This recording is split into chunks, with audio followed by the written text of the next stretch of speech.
ورنہ مصائب ایسے ہیں کہ کربلا سے کسی طرح کم نہیں ہے، کیونکہ کربلا میں اگر خیمے جلے تو یہاں بھی کسی بیوی کا گھر جلایا گیا، کربلا میں اگر کوڑے پڑے تو یہاں بھی کسی شہزادی کو ایسا کوڑا مارا گیا ہے کہ جب شہادت میں غسل میت دیا گیا اس وقت تک کوڑے کا زخم نظر آ رہا تھا۔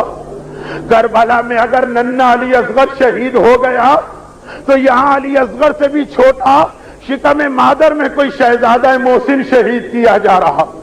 کربلا میں اگر زینب و کلثوم کے بازوؤں میں رسیاں اور سجاد کے گلے میں طوق ہے تو یہاں سجاد کے دادا اور زینب کے بابا علی مرتضیٰ کے گلے میں رسی باندھ کے گھمایا جا رہا۔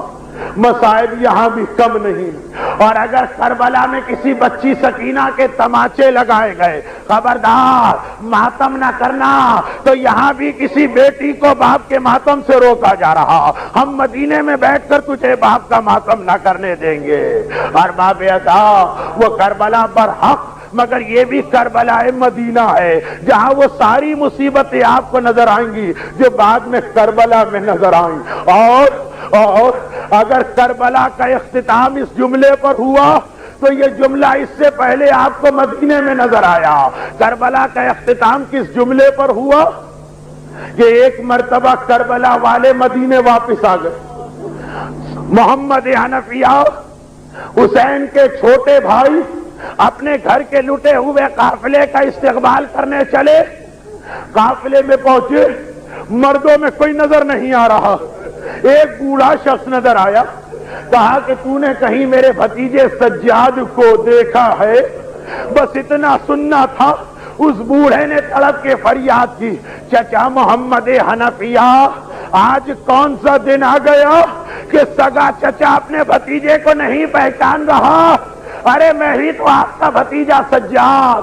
تڑپ کے کہا بیٹا تیری عمر تو 24 سال، اس جوانی میں بال سفید، کمر جھک گئی، آخر کیوں؟ پلٹ کے جواب دیا، الشام الشام الشام۔ ارے شام کی مصیبتوں نے سجاد کو جوانی میں بوڑھا کر دیا، لیکن ارباب اذا وہ شام کی مصیبتیں تھی۔ ایک بیوی تو ایسی تھی جسے مدینے ہی میں مدینے کی مصیبتوں نے اتنا بوڑھا کر دیا کہ تاریخ کہتی ہے جب زہرا پر پابندی لگائی گئی آپ مدینے میں ماتم نہیں کر سکتی تو زہرا روزانہ صبح کو گھر سے باہر چلی جاتی ہیں، مدینے کے باہر جنت البقیع کے پیچھے بیٹھ کے ماتم کرتی ہیں، شام کو واپس آتی ہیں، مگر کس طرح جاتی ہیں؟ ایک ہاتھ میں عصا ہے، دوسرے ہاتھ میں حسین کا ہاتھ ہے، صبح اس شان سے جاتی ہے، شام کو اس انداز سے آتی ہیں، اور سارا دن کیا کرتی ہیں؟ جلتی ریتی پر بیٹھ کر اپنے بابا کا ماتم کرتی ہیں۔ میں ہر سال یہ جملہ کہتا ہوں، آپ نے ہزاروں مجلسیں سنی مگر ایسی مجلس کبھی نہ سنی ہوگی جس میں مجلس پڑھنے والی ایک معصومہ اور مجلس سننے والے فقط 2 معصوم، اور اس مجلس کے اختتام پر جب شام کو آتی ہیں تو اسی طرح عصا لے کے آتی ہیں۔ میں نے تاریخ اسلام سے پوچھا، اے تاریخ اسلام اتنا بتا دے زہرا کے ہاتھ میں عصا کیسے آ گیا؟ عصا تو بڑھاپے کی نشانی ہے، میری شہزادی کی عمر کیا تھی؟ تاریخ نے کہا 18 سال۔ آئے 18 سال تو ابھی جوانی کا آغاز ہے، 18 سال میں رسول کی بیٹی حسنین کی ماں آپ کی شہزادی اتنی ضعیف، اتنی کمزور، بغیر عصا کے سہارے راستہ نہیں چل سکتی۔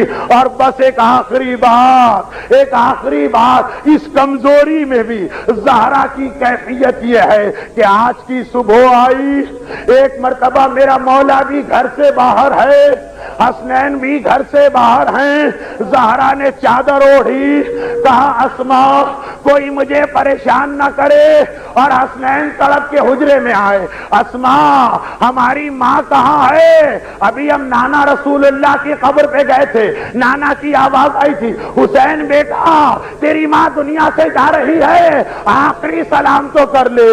اور ادھر میرا مولا علی تڑپ کے آیا. ارے جبرائیل نے مجھ سے کہا حسین کو چپ کراؤ, اس کے رونے سے زہرا رو رہی. ایک مرتبہ بچوں سے کہا دل بھر کے ماتم کرنا, مگر پہلے میں تمہاری ماں کو غسل میت دے دوں. بچے باہر کیے گئے, غسل میت شروع ہوا. زینب گواہی دیتی ہیں, میں نے سنا میرا بابا تڑپ کے رو رہا ہے. ارے غسال غسل خانے میں کب روتا ہے؟ اہل بیت کے گھر میں, اہل بیت کے گھر میں, اس لیے کہ وہاں جب سکینہ کو غسل دینے کے لیے غسالہ کو لایا گیا تو وہ بھی چیخ چیخ کے روئی. ارے اس بچی پہ کیا ظلم ہوئے. اور جب سکینہ کی دادی زہرا کے غسل میت کا وقت آیا, میرا مولا چیخ کے رویا. زینب نے پوچھا بابا آپ رو کیوں رہے تھے؟ کہا جب میں نے پانی ڈالا تو کمر پہ کوڑے کا نشان نظر آیا جس نے علی جیسے صابر کو رلا دیا. بس ارباب اذا ایک جملہ تو میرا دل گواہی دیتا, جیسے ہی یہ سنا ہوگا زینب نے ماتم شروع کیا ہوگا, بابا میری ماں کوڑے کے زخم کے ساتھ دنیا سے گئی. تو علی نے کہا ہوگا زینب بیٹی, ارے تیری ماں نے ایک کوڑا کھایا مگر تو کربلا سے کوفہ اور کوفے سے شام کوڑوں پر کوڑے کھاتی جائے گی. اور پھر وہاں پر بیٹی کی گفتگو ختم تو سب نے دیکھا حسین ماں کی میت کے قریب بیٹھے, ہاتھوں کی رحل بنائی, ماں کے چہرے کو دونوں ہاتھوں میں لیا. اماں واہ غربتا, ارے تیرا حسین غریب ہو گیا, تو اپنے حسین کو چھوڑ کے گئی. بس اتنا کہنا تھا, بندے کفن کھلے, زہرا کے بازو باہر آئے, حسین کو سینے سے چمٹایا. حسین ماں تیری ہر مصیبت برداشت کر سکتی لیکن تیری غربت برداشت نہیں کر سکتی. میرے لال, اور زہرا کے سینے سے لپٹ جاؤ. بس آخری جملہ ہمیشہ کہتا ہوں, اے زہرا آج اس وقت حسین نے واہ غربتا کہا, مدینے میں ہے, 3 دن کا فاقہ نہیں ہے, مکان کی چھت سر پر ہے, علی جیسا باپ ساتھ ہے.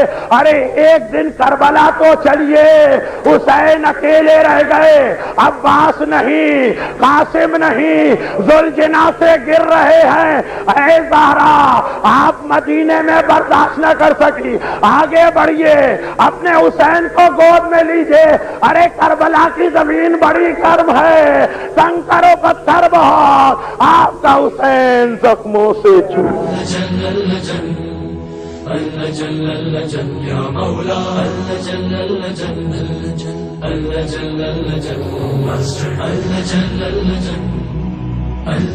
یا صاحب السماء